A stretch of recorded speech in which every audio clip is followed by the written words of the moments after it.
ESG isn't just for ESG managers. Sustainability isn't just for sustainability directors. It's all of us. We all need to pitch in, whether it's your technical engineer, whether it's your catering provider, whether it's your facilities manager for the site, whether it's your area operating manager, and we can all play our part, whether it's making sure that we stop and take 5 seconds to read the sign on the bin and put the right thing in the right bin.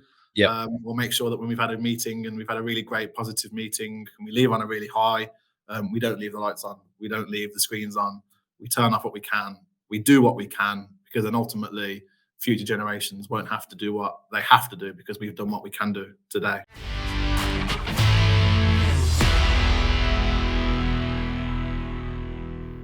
Hello and welcome to Navigating ESG in Facilities in the Workplace. My name is Darren Pardy and I'm delighted to be joined by Daniel Smith, who is an ESG Manager at CBRE Global Workplace Solutions. Daniel, thank you very much for joining me. How are you? Yeah, very well. Thank you, Darren. It's a pleasure to jump on the podcast. Thank you for joining. Daniel, what I didn't let you know is we have 5 quick fire questions. I hope you're all right with this. To take the edge of the seriousness of ESG, and then we dive deep. Sure. Favorite film? Godfather. Good shout. Favorite song? Oh, probably anything by the Arctic Monkeys. Okay. Favorite band or artist? Would that be the Arctic Monkeys? There we are. As above. Colombo. Favorite place to go anywhere in the world, or could be local? India. India is amazing. I'd say anywhere sort of out far east, India, China, those sorts of places. Cool. Very nice. And do you like pineapple on your pizza? I do, and anybody that doesn't needs to be educated in the proper way to eat pizza. Never mind. I genuinely thought we were going to get on there. It's off to a good start. Here we are. So Daniel, you are the ESG manager. How did you get involved in ESG, and what's your kind of background? Yeah, so I mean, as we spoke about previously, it's as many people probably can attest to, it's never been a linear, straightforward path when you get in the world of ESG, sustainability. So my background really kicked off in higher education. I've kind of bounced around a few different roles coming out of university. Got an opportunity to join the University of Birmingham as my first kind of real ESG role, and that was before people even started to mention ESG as an acronym. And it was mainly focused around more of the science aspect of it, more of the academic part of it. It was the research around renewable energies, it was technologies, it was supporting a lot of academics in that kind of journey. So it kind of began there really, and that was a drop into the deep end of someone who's that stereotypical, goes away and does a degree and then can't get for love nor money employment in that said degree, so they go off onto another tangent. But that was really interesting. It was a really good kind of deep dive into the world of all things energy related. And then slowly progressed. There was an opportunity to join the estates team in a sustainability focused role. So moved over into that position, still within the university, still working on higher education. And that kind of, it took the blinders off almost in a sense, and it opened up the wide world of what sustainability can be, in the sense of, real estate, facilities management, all those sorts of amazing and wonderful things. So that role really focused on driving efficiencies, driving savings, driving reductions for the university on their estate, collaborating with other teams and departments across the higher education sector to work on, wider programs and schemes and campaigns for energy and sustainability. So that was a really interesting time. That was, 7-8 years of my professional life. And then was really lucky in the fact that CBRE were advertising for this current role, and albeit a different version of this role as it was 16 months ago, and I joined CBRE and haven't looked back, and it's been another learning curve, another steep learning curve into the world of I guess hard FM and what that truly means as part of FM services. So that's where I've been almost for 2 years now, essentially, is part of the GWS team. And you sort of talked about your background in sustainability and I suppose Mhm. advances within technology. Um, was there a passion from childhood? Yeah, as far as I suppose, just a general scientific passion and a technology passion from a young age, and then that kind of fledged into a an environmental passion, and noticing things being done a certain way and questioning things and turning it from a professional interest into a personal passion. So yeah, that kind of was where it all really began essentially. Yeah. Always had that technical background and interest, and it's just great that able to apply that now in a professional context. So that's the environmental side of it. Do you also get in your current role? Do you also get involved in other aspects of ESG? Yeah, for sure. So the role at the minute has really kind of um, developed and took full advantage of the ESG kind of acronym, I suppose. So it's all the environmental things as we would expect. It is all of the social value piece, the responsible business, the ethics, the stewardship, the transparency aspect of it, and then it's the governance. So it's the making sure that both we as our business, we as GWS, but then also the kind of client that we provide services for, we are both doing the right thing. We're both being a responsible business in every sense of the word, and then how we kind of tie the whole process together, because people, it's the age old thing of people that work in environmental fields or they work in sustainability. It's You've got all these different pillars, you've got all these different work streams, all this different activity, and it's very easy for the kind of horse to run off and leave the cart trailing behind it if you don't Mm. have the governance to tie it all together. So Yep. I tend to sort of say, yes, there's three pillars, three aspects of ESG, but if you looked at it realistically, you've got your E and your S, and then your Yep. G kind of ties those all together essentially. Yeah. Yeah. Makes sense. And also that meaningful reporting, so you Yes. can see that change is actually Well, happening. yeah, that's the kind of your last key step essentially. Is it's you're working along your steps. You're doing your delivery, you're doing your actions and your activity within your kind of E and your S, and then Yep. you're utilizing the framework that you build as part of your governance to then report back on your successes, on your challenges, on new areas that may need tweaking, and then redeveloping, redeploying to get a better result from them. Yep. So has that led to kind of an advisor role within what you do for your clients? Yeah, so essentially, I suppose the way that the role is structured at the moment is that we have a client that is multinational. They have a very large estate portfolio of work, Mm. of property, and we have a typical, I guess you would say, typical kind of FM management setup in that respect. So we have the team that are looking after the services, they're maintaining the assets and the buildings for them. And then we have a support team, a support services team that are made up of myself and colleagues that deliver the kind of external services that don't relate directly to the FM management. And that will be ESG, that will be innovation and transformation and pieces like that. So essentially, the ESG role at the moment is advising and leading and kind of delivering strategies that we know are in line with what the client are requiring at the time and that what their expectations are, or that Yep. we get the challenge set, I guess, if you will, from the client to go away and come up with this idea, this solution, and deliver it for them on their behalf. Right. Okay. And how do you think that organisations like CBRE and other FMs are kind of impacting on communities and organisations from an ESG point of view? I think massively. I think CBRE is one example of the huge global companies that we see that are out in the market today, and they're in this prime position where the critical mass of people, boots on the ground, men and women doing all these amazing different types of varied jobs, whether it's responsibility manager, ethical procurement, Mm. ESG, social value officer, all these roles, essentially, they all have that pinpoint in that particular location to be able to make some change and make some impact. It's a typical catchphrase I tend to use back in the day from sustainability, where it's small changes brought together make a big impact. And Mm. you've got the big company is doing all of these small changes and a kind of wide scale approach. So they're making a real difference, in my opinion. You've only got to kind of go and walk past your typical construction site that's being looked after by a large FM company or a big contractor, and Mm. you can see the work they're doing. You can see the volunteering, the work experience, the internships for the local area. You can see the bug boxes, the bird houses, the hedgehog hotels, all these great things that are Yeah. supporting that area. Yeah. But I think it's really key for the big businesses, if they are going to really do, social value change, is to ensure that they're linking up with, their procurement people, their procurement teams who can impact from a supply chain point of view in that local community.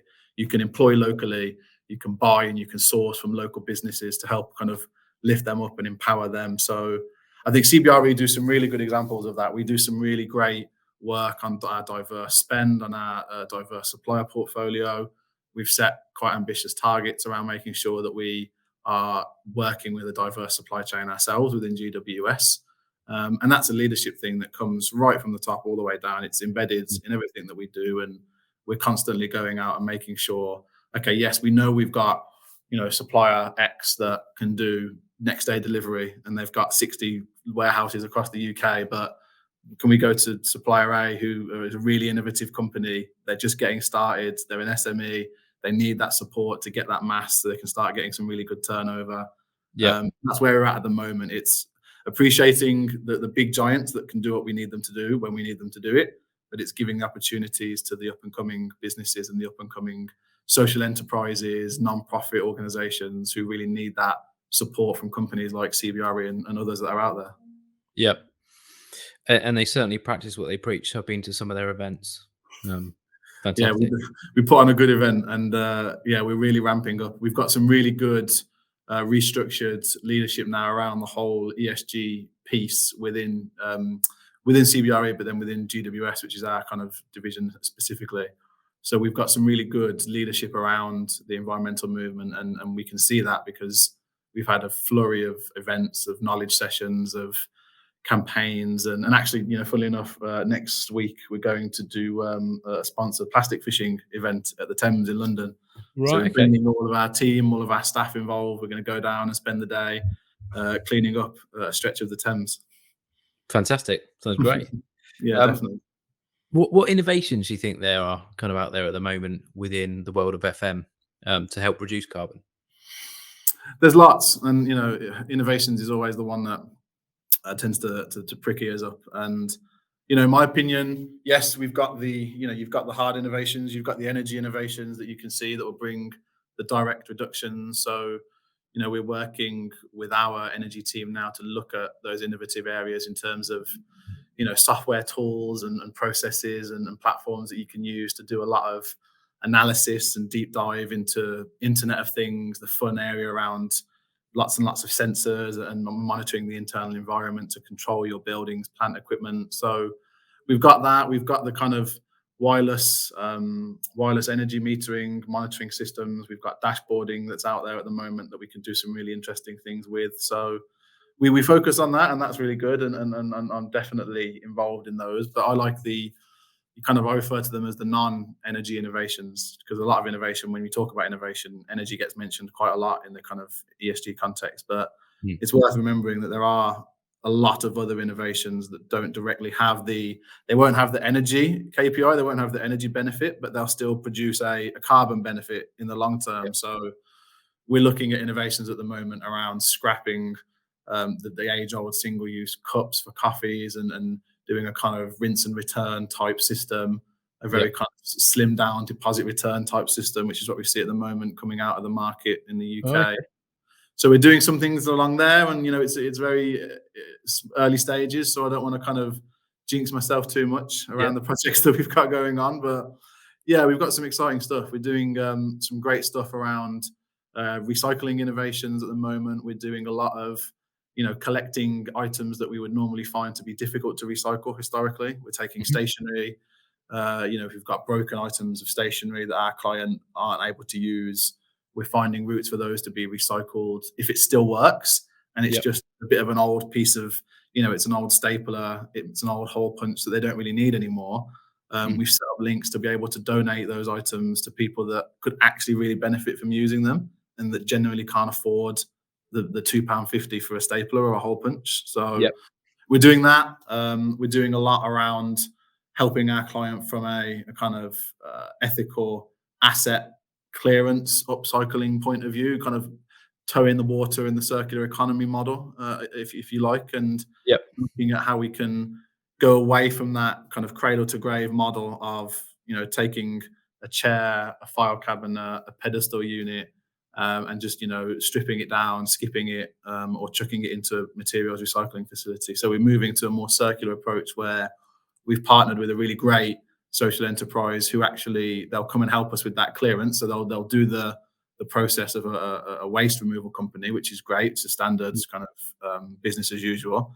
And then their innovation will be that they will collate everything that can be upcycled and salvaged, and they'll go out and make links with local UK charities first and foremost, and they'll look at some really great charities that are local to wherever you're doing the demobilization piece of work, and then they'll go and look at the kind of charities further afield, anywhere that we can do to support less economically developed countries or regions, and they'll go and donate school supplies, tables, desks, chairs to people that historically can't afford those types of things. So yeah, I think we're doing some really interesting innovations across the kind of typical energy reduction innovations piece, and then also into the more sort of soft services innovations as well. Fantastic. And what sort of big changes do you think there'll be within the workplace or within the FM world over the next few years relating to ESG? Yeah, I think we're all going to see.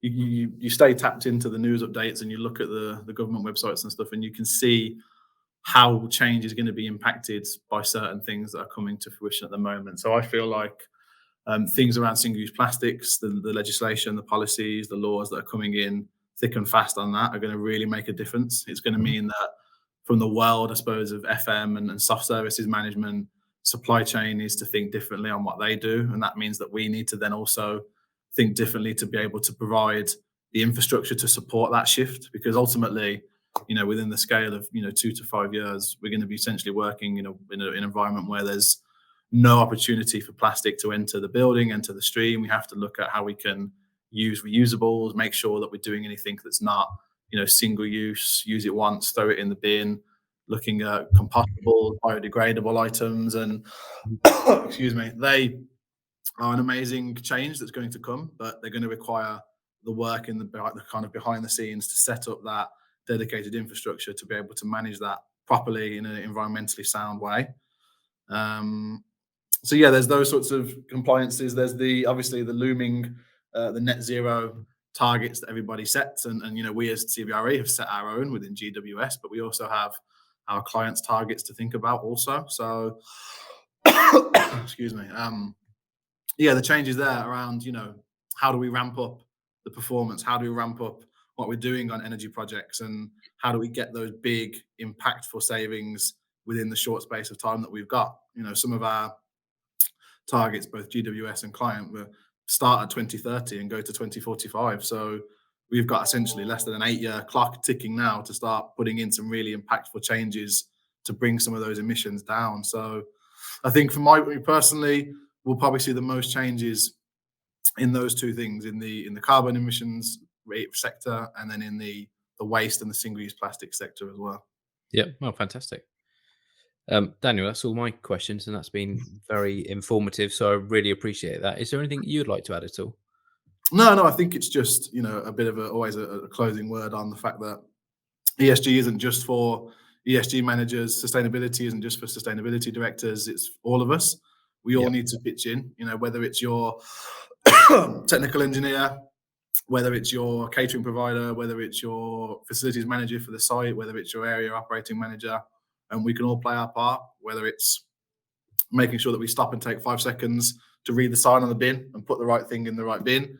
We'll make sure that when we've had a meeting and we've had a really great positive meeting and we leave on a really high, we don't leave the lights on, we don't leave the screens on, we turn off what we can, we do what we can, because then ultimately future generations won't have to do what they have to do because we've done what we can do today. So I guess that's a final word, and just thank you for the opportunity. It's been great chatting with you, being able to jump on the podcast.